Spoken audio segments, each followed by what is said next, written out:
Well, good morning. You are a fine group of people looking at me back today. Smile at me real big so I can see it. Wow, all of you are smiling big today. It's good to have you here. My name is Dorsey Atkinson. I'm the pastor here at LifeSpring Church, which is 2 campuses. You're currently on the Wesley campus, and earlier this morning I spoke at our other campus, which is called the Langston Church campus, and it's located right beside Ogeechee Tech. But I'm glad that you're here in person or online. And we're in a series where we're talking about some of the various parables of Jesus. And in talking about these parables, we look and we investigate into these parables, and we start to see that the things that Jesus taught to the people of his day have something to do with us today. That many of the things that he taught his disciples or his followers or the generation of hundreds of years ago or thousands of years ago are applicable to us today that can help make our life better. Now, before I start on this, I want to talk to you about an old TV show that I used to watch that I've seen some recently. Let me just sort of say this. How many of you have ever seen the old show that was called Lifestyles of the Rich and the Famous? Does anybody ever remember seeing that? There was this guy, and I can't remember. Anybody remember the name of the guy that hosted that? Robin Leach hosted that, and he would go through and they would interview people or rich people or people who were very famous or very rich, and they would take the cameras in and go behind the scenes to see their house, to see their crib, to see their home of what they had. And wasn't they one MTV Cribs or something? When there wasn't like that, that's a more modern. Now, what was that? Was that the same type of thing where they went into people's homes and you got to see, and it was mostly rich and famous people? So again, it's happening, and you would go in and you would see basically an extravagant lifestyle that we could only dream about. That by showing this, they gave you this concept that that's what the objective is to be able to live like that, to have the big and the bold things, not just to have a swimming pool, but to have a swimming pool with 5 waterfalls and 3 water slides and things like that. And not just to have a TV, but to have a movie room that was as big as this and heated seats and all. And the other day I was watching a video or watching a show. It was on RVs, recreational vehicles. And these recreational vehicles were the top of the line, if you would. And there was one of these RVs, and when I say the phrase Winnebago, it just sort of falls into a category of me. You understand what I'm saying? The big Class A type, looks like a bus or somebody might have as a tour bus. That this person spent almost $750,000 on one of these things. Inside of this thing, it had panels that slid out to create a luxurious 490 square feet. Do you understand what 490 square feet? It is not that much, but they had a certain type of marble on the floor that was heated marble. It was the whole floor was heated. They had bunks. They had TVs in each bunk. It had these nice cherry sets. It had a full refrigerator. It had a full-size bathroom. I mean, it was beautiful. And as I watched that, I'm like, how much is too much? Do you understand what I'm saying? And it had this family that had this, for lack of a better word, this pimped out RV, and they went camping. And so they had the 3 little children, looked like they were all under the age of 10, and they went out to the campsite, and this nice $750,000 RV, they open up the sides, there's TVs on the outside of the RV, there's a kitchen on the outside, they open it up and all this, and the woman goes over there and she grills red hot dogs and hamburgers. And I'm thinking to myself, do you really think that's what they eat normally? Or was that just staged for, you could live like this too? If we just want to get back to the simple ways of life of eating a red hot dog and some hamburgers and all. But my thoughts were, how much is too much? How much is too much? And this thought translated into what we're speaking on this week about how much is too much. See, Jesus was speaking to a crowd one day. And again, a crowd of people sort of just gathered around him. He's talking to them and everything. And this guy comes up and asks him a question. And let me just read this question to you. It's in Luke chapter 12. It says, someone in the crowd said to him, "Teacher, tell my brother to divide the inheritance with me." And Jesus replied, "Man, who appointed me judge or an arbiter between you?" Now, I just want to catch you up on this. Now, this guy comes up who's got an issue. Undoubtedly, he has an issue with an inheritance. Inheritance was left to him. Now, understanding that in a Jewish custom, or in that day and time, the inheritance went to the oldest male, okay? Now, the women, now I'm not saying that the women wasn't part of the inheritance. Women got a dowry. A daughter got a dowry. But the inheritance was left to the males to be divided up. And whoever the oldest male was always got a double portion and was in charge of how it was to be divided out. And this was a male that was a child of a marriage, not a concubine or not a prostitute. They didn't carry the same rights. It was someone that was a child, a legitimate child, if you will. And in that day and time, so a double portion, let me explain that to you real quick. If there's two of us, if Blaine and I are brothers, and there's two of us, and we're supposed to, one's getting a double portion, that means I don't divide it in half, I have to divide it into thirds. And then my older brother, Blaine, would get 2 times, 2/3, and I would get 1/3. Do you understand? And if they was 3 brothers, they would divide it into 4, and the oldest would get 2 parts, and the other would get 1, right? And the older brother was the one that was in charge. So when we hear this part, and it says sometimes, it says that the brother said, "Teacher, tell my brother to divide the inheritance with me," must mean that this is not the older brother.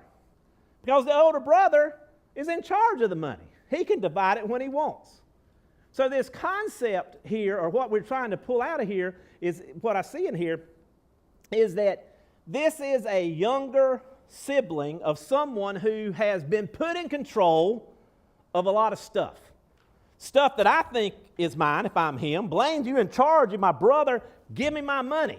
Now, Blaine might be going, "Where you're only 6 years old, I'm not giving you half of our father's estate. I'm 30, I can," or whatever age you are, but you understand their ages could be varied. The point is, you don't want to give it to somebody if they're not ready for it. The other part might be, Blaine might be, "I don't trust you, I'm going to hold this to myself, or maybe I'm not going to divide it up until I die." But it all falls on that sibling, the older sibling. So this situation is like, "Jesus, tell my brother to divide my inheritance with me." Now, why would he go to Jesus? Well, it starts off by calling him teacher. So he figures, here's another thought about why he might go to Jesus, not just because of his teaching ability. Let me tell you this. My daughter had some car trouble the last couple of weeks. Well, she has it a lot often. She has a lot of car troubles. But this particular time, her car was like driving like, let me just put it to you like this. It was like, when you hold the steering wheel. You understand? Your steering just shaking like this, and so the whole time you're driving, it's like turning the wheel like this, and people would say it's your power steering or something like that, so I would put power steering fluid in it and all like that. Now, there's a couple of people in my life that I go to when I have car issues. 2 of them are in here, Mike and Mr. Thomas. This day I chose Mr. Thomas. I try to spread it out so they both don't get wore out by taking care of all our vehicles. So I went to Mr. Thomas's last Sunday after church, as a matter of fact. Thomas said, "Bring it by the shop and we'll look at it." So I take it by the shop. Now, I'm going to just tell you, there is no quick trip to Mr. Thomas's shop because we're going to talk about everything. So we get there, and I said, "Well, get in the car and drive I'll drive down the road." He said, "I'll go drive it." And so he gave me the keys. I sit in the passenger seat. We don't drive 2.5, 3 blocks. And he says, I think it's your front tire. And I'm like, "What?" I said, "You haven't even drove. I don't even think you got out of 3rd gear yet." And he's like, "Boy," I said, "I think it's your front tire." And then he turns around and starts heading back, and he's driving back, and he says, "I think it's your front left tire." I'm like, My front left tire, you hadn't even drove 3 blocks. You turned around and you've been talking the whole time. Boy, I told you, I think it's your front left tire. So we pull in there. So at this point, wait a minute. Thomas, we all love you. But everybody, will you win an argument with Thomas? No, it ain't going to happen. You're not going to win an argument with him. So we put it up on the rack. And he's kind because he lets me learn how to do the hydraulic lift, and he shows me how to do all this. Put the car up there. He goes to the front of the tire, and he goes to the right side, and he spins it around, and he looks at it. And I'm like, yeah, right. He goes over here, and he spins the other one around, and he goes, right there it is. Look at this. I'm like, he hadn't been doing it. 10 minutes? So he says, watch this. I don't see anything. That's right. Watch this. I said, well, there's a hump in that one. He said, and which side is it on? The left side. And the front or the back? On the front. Your steel belts are separated. Now, he knew. Now, what I'm saying is, the reason I take it to one of these 2 guys is I consider these guys an expert in cars, because of their knowledge and things like that. So when I have an issue, I think they can help me figure it out. Does that make sense? I sometimes think they can help me figure it out economically, and sometimes that's true and sometimes that's not. But here's my point. This guy probably came to Jesus thinking he was some type of somebody that would know how to solve this problem. He was a leader, or he calls him a teacher. So he's probably thinking, well, he teaches on the law. He understands the Jewish law of how you're supposed to divide an inheritance. And my brother's taking advantage of me. Now, Jesus' response is, who made me the judge or an arbiter, and who picked me to do this for you? Now, let me explain. Jesus gives 2 things, a judge or an arbiter. Okay? Now, a judge, having a judgment or a litigation versus arbitration is 2 different things. A judge is going to, first of all, if you have a litigation or you have a judge involved, it is a public thing. Dirty laundry will get aired, okay? If it's an arbitration or something with an arbiter, he will come in and it will, or he or she, and they will do it like between parties. So the judge is going to judge off what information you give. It's very costly. It's very public. But an arbiter involved is an arbitration. They'll still cost some. However, because of arbitration, he's trying to help you work it out. You understand? So Jesus is seeing this guy coming to him like, how about you judging between us? Or how about you getting in between us and helping us work it out? And Jesus is like, who picked me for that? Who picked me for that? But what Jesus sees, even though he doesn't consider himself the judge in this case or the arbiter in this case, what he sees is there's a problem here. And since I'm going to address this problem, let me address it for everybody. So listen to what it says. He says next. It says, let me see here. Yep. I'm trying to find where I read this. Verse 15. So that was first. He said, verse 15 says, then he said to them, watch out. Be on your guard against all kinds of greed. Life does not consist in abundance of possessions. Now, I'm going to hold this up on the screen for just a minute. Now, who came to him with the problem? Huh? Younger brother, we think. It says someone in the crowd came to him. Now, and said, tell my brother, well, we know it's not a female. Would you agree with that? Because they would have got a dowry, they wouldn't have got an inheritance. So it must be a male. We assume that something like this. But it's one person came to him with the problem, right? And said, settle this between me and my brother. Right? But who's he speak to? Then he said to who? Them. So who's he speaking to? To the brother? Or to? He's talking to everybody. So he's taking this illustration, he's taking an example from real life of this brother issue that's happened, but sees something in there and says, let's talk about this amongst us all. So he said to them, watch out. Watch out. Be on your guard. This is sounding pretty serious. Be on your guard against all kinds of greed. What? What's this got to do with all that? What's this got to do with an inheritance? He says all kinds of greed, which means there must be more than one type of greed. Means there could be maybe 2, 3, 4, 5, but there's at least more than one type of greed. And maybe you're guarding against one type of greed, but you better watch out because there's all kinds of greed that's out there. And you need to be on your guard against this. And then he says, because life does not consist in an abundance of possessions. All I want you to do is work out this problem with me and my brother. I just want you to help me divide this out between me and my brother. And he's like, no, there's a bigger issue here. There's a bigger issue that may exist between you and your brother, and there also may be a bigger issue that exists in all of us as human beings. Is this part of enough is never enough? When we ask the question, how much is enough, it's not about what's enough. It just doesn't matter what we have. It's never going to be enough. Here, one brother isn't dividing the inheritance, maybe because he wants it. This brother is wanting what he's got. There's this whole desire about, give me what's mine. And Jesus is trying to address this, going, life does not exist in the abundance of possession. Now, when we hear this word greed, if you look it up in the dictionary, it says it's a selfish and excessive desire for more of something than is needed. Doesn't say you don't need it.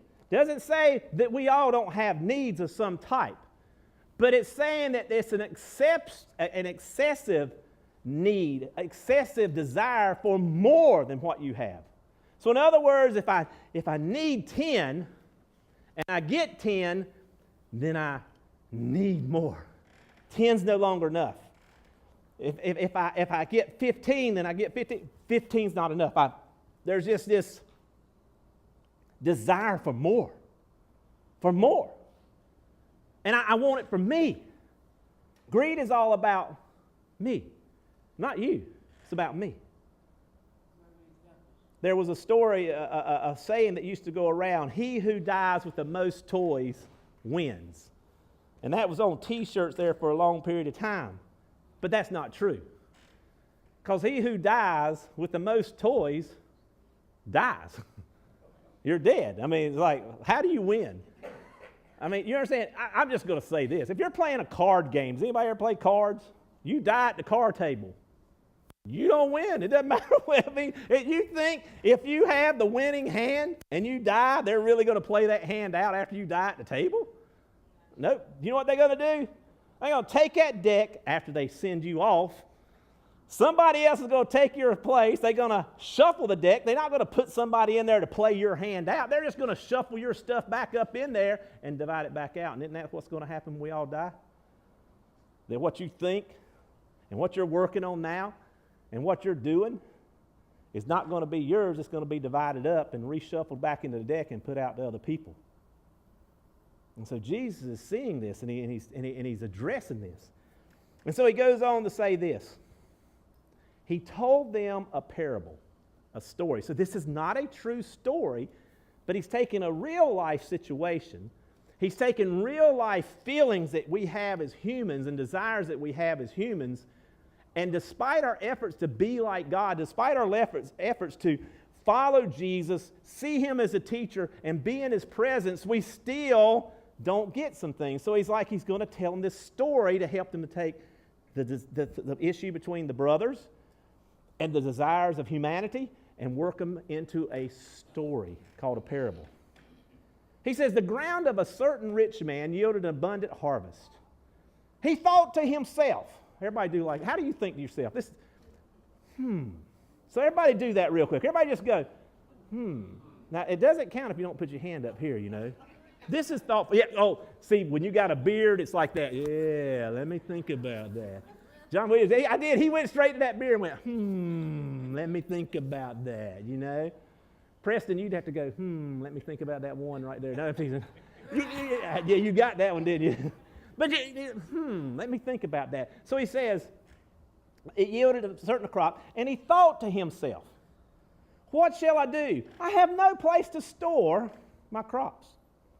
Then he said, after thinking about it, then he said, this is what I'll do. I will tear down my barns and build bigger ones. And there in the bigger ones, I will store my surplus grain. And I will say to myself, you have plenty of grain laid up for many years. Take life easy. Everybody say this with me. Eat, drink, and be merry. Say that again. Eat, drink, and be merry. Obviously, that's the goal of life, isn't it? To eat, drink,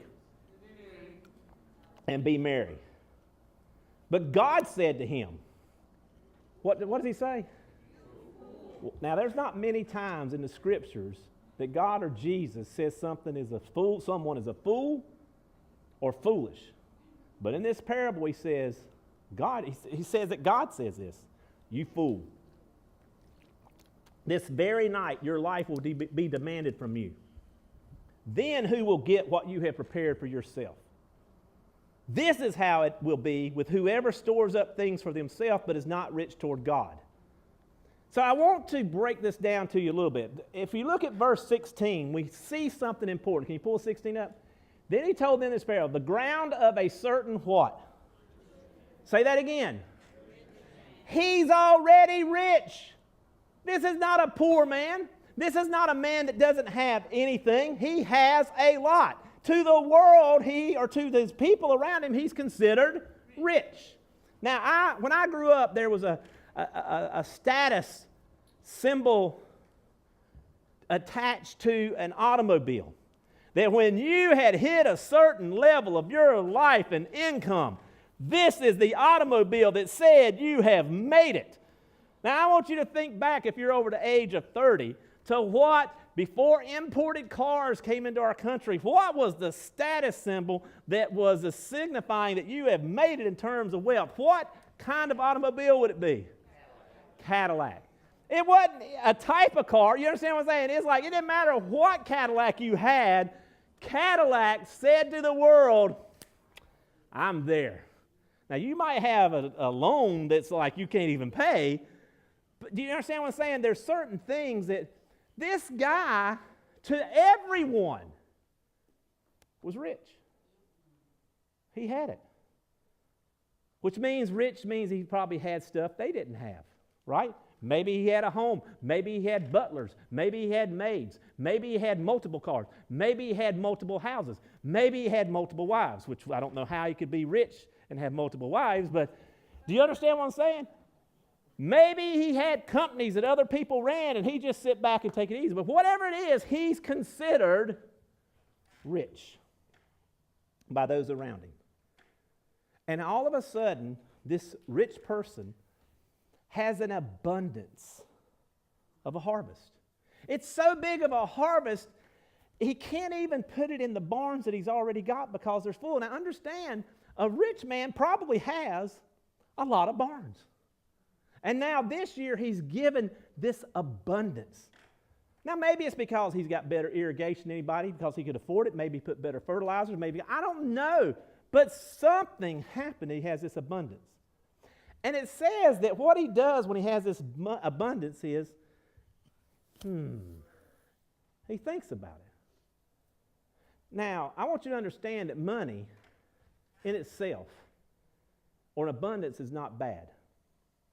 If you are in a position and you get a raise, or you get more money, or you get a bonus, or you get a promotion, or you get more than what you have, that is not in itself bad if it's done legally. You understand what I'm saying? So if you get some, I don't want you to think, oh, well, I got a bonus or I got a raise, I'm going to be bad. Here's what I want you to think about. Money or abundance of anything, time, energy, gifts, whatever it is, money, resources, whatever it is, those things that you have in abundance can be helpful or hazardous. They can be one or the other. You see, John Piper once said, the movement of your money signifies the movement of your heart. Where your money moves to, where your time moves to, where your energy, where your resources move to, determines the movement of your heart. Now, Jesus later on, in just a few more sentences past where we're talking about today, will say these words: "For where your treasures are, that is where your heart will be also." In this parable, Jesus describes a rich man as a fool. Not because he's rich. That's not the problem. He wasn't described as being a fool for being rich. What he was decided to be a fool for was what he done with his abundance. What he did with his surplus. What he did with what was extra. And this causes him to be considered foolish. And everything it seems like this man was driving. Because remember when he, what shall I do? Right? So after this consideration, after he thinks about it, his driving force in his life is to have a time where I don't have to spend any more money. I can just take life easy. I can eat, drink, and by not working. By just sitting back and living off the grains that I have. Now I want you to understand that putting grain into a silo is not bad. But you're not gaining any interest from it. You know what I'm saying? He's just like, I'm just going to keep this for me. I don't need it.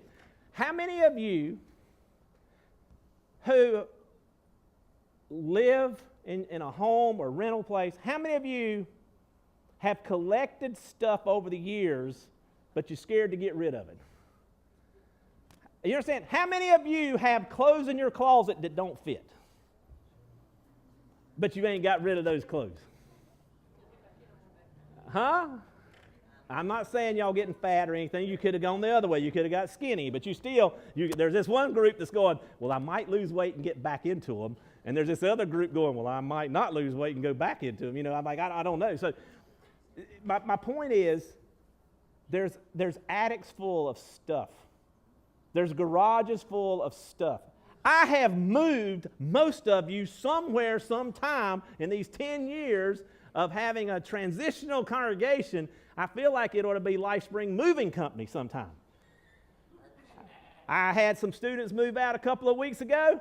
Hey, Mr. Dorsey, we got some mattresses and some box springs and some bed frames, and it's like a Saturday, and we don't know what to do with them. Bring them to the house. I probably have 5 or 6 bed frames, beds. If you need a mattress or box springs for a king or full-size bed, I have them available. They are donated. If you want it, come pick it up. Now, see, that's the thing, because you go, yeah, I want it, but Dorsey, bring it to me. Anyway, but my point is, we all have surplus. But let's take away from the stuff. How many of you have some extra time on your hand? Some of us during the summertime have this extra time, and we end up using it for us.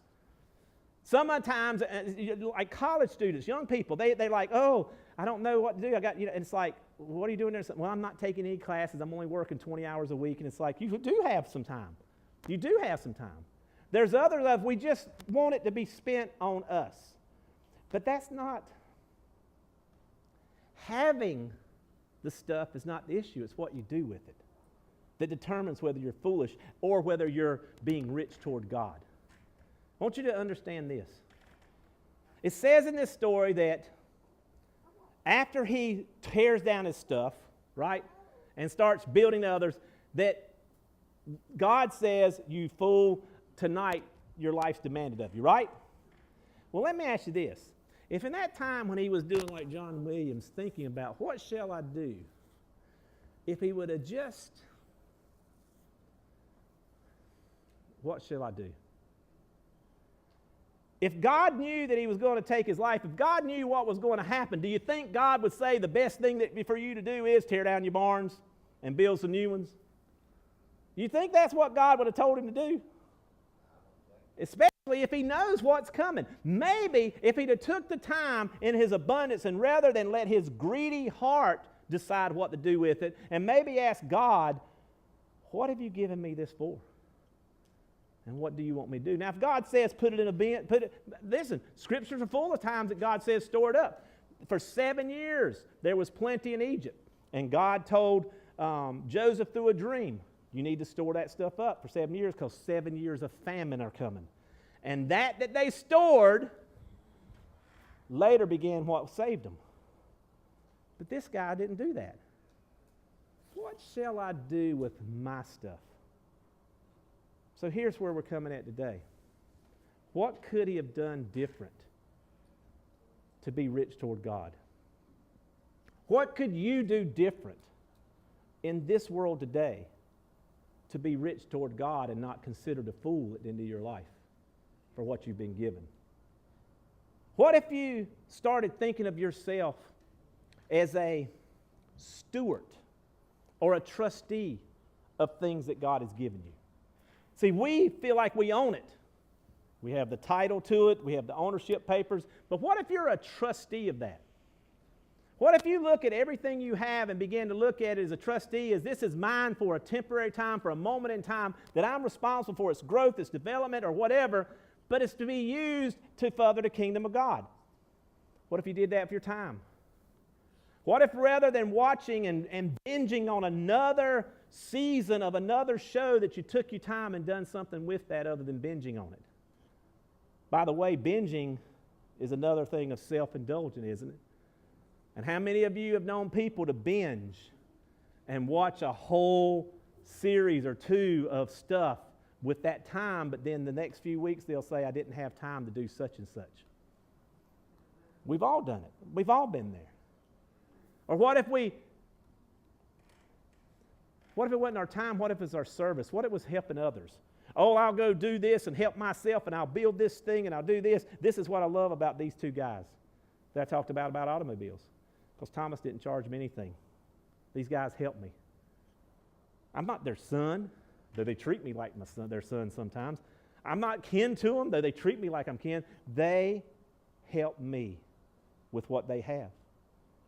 Do you understand the gift to have the knowledge of how to do something and not just use it for yourself and help other people? Some of you have energy and strength, and not just the finances, but the time to go help people and to be involved with people, to help encourage them and help make a difference. Those are the things that make us rich toward God and not foolish with what we've been given. So what if we looked at ourselves as the time that I've been given? See, my dad passed away a couple years ago. My mama struggles with this. And she struggles with this in that her identity was so wrapped up with my father, she doesn't think she can function without him. And it's a struggle. It's a struggle to go to the grocery store. It's a struggle to do this. And those of you who've lost a loved one understand what I'm talking about. Whether it's a spouse, a parent, or a child, you understand how it can be debilitating. It could reduce you to not thinking that you can do anything or your worth is involved in that. But what I've continued to stress with my mom is that's not who your strength is. It's in what you do with God. And in a short visit down here a couple years ago, she's been down here twice since my father died. She met Miss Gloria back there. And Miss Gloria has some limitations to what she can do because of a stroke. And Miss Gloria has lost her husband as well in the last several years. In a brief encounter, my mom, who lives in North Carolina, and Miss Gloria connected up. Just at a Bible study I was doing. And from that, somewhere or another, my mom got Gloria's phone number or vice versa, and they've been calling. And now, 2 years later, they're like best friends talking on the phone, encouraging each other, helping her, that I don't know what my mom's life would be without Miss Gloria in it, and I'm not sure that she would know what her life would be like with my mom in it. And during these conversations of sharing and talking, it's stuff that they had time at their individual places, but now they use it for somebody else. To the point that when my mom came down earlier this year, she came and stayed with me, but she had a play date with Miss Gloria. And so I drove her over there, and they played together, and they did real good the first day, and I gave them another play date the next day, and they didn't have any fights, and they had 3 play dates together. And now my mom, who is really dependent a lot on my brother, she can drive. She's 80, but she can still drive and get around, but she doesn't like to. She likes to have other people take care of her, which is fine. But now my mom has invited Gloria up, and Miss Gloria is going up in a couple of weeks on a train to North Carolina, which means my mama is going to pick her up at the train station. And I'm calling my brother saying, just get a camera and videotape this transaction when it happens, for my mama to figure out where the train station is, how to pick up somebody, because this is going to be great. But they're going to hang out together. See, that's two people using their time. No money. You understand what I'm saying? Just using their life for something that's more than about themselves. Now, they are getting something out of it. Do you understand? But the driving factor is not about what they're getting as much as helping somebody else. And what if you did that with your time? What if you did that with people where you started using the treasures you have? Maybe, I've worked with so many people, and especially as they get older, why did they take him and didn't take me? Why did God take my child and didn't take me? Why did God take my parent and didn't take me? Why did God take my spouse and didn't take me? It would have been better if I'd have been gone, but maybe God knows what potential is in each of us. And maybe he knows that when we have not just the life that we need, not just what we consider to be, a lot of people, a rich life, but what if we started sharing the abundance that we had? What if we started making it about others that maybe aren't in our family, but maybe have needs? Not just financial needs, but help. And not look for some type of transition of money, just how can we make a difference? And we started sharing our treasures. So what I want you to do this week as I close out is I want you to just think about it just a moment. I want you to close your eyes just a moment. And I want you to think about one thing that you feel like God has blessed you with that you have an abundance of. And when I say abundance, I mean you have more than what you need right this moment. It may be $1, it may be $5, it may be time. It may be some time has opened up in your life, or maybe you might have some time that you could reappropriate it, that maybe you're spending more of that time or resources or energy of building your kingdom rather than building the kingdom of God. What would happen if you was to share that with somebody?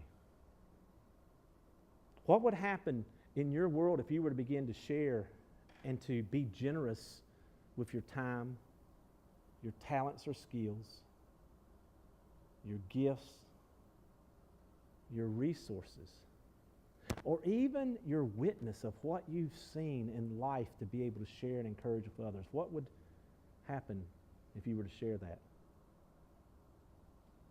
And what would happen if in this moment, rather than you just be thinking about those things and rubbing your beard or rubbing your chin and going, what do I do with this? What if you took this moment right now to ask God, God, what do you want me to do with this? Maybe you need to ask God to help you to see what you've been given an abundant amount of, that you really never thought it was abundant. Maybe you need to ask God to show me where I've been deceived by the hazardness of having things rather than seeing the opportunities to help others. So think about that just a moment as we sit in silence.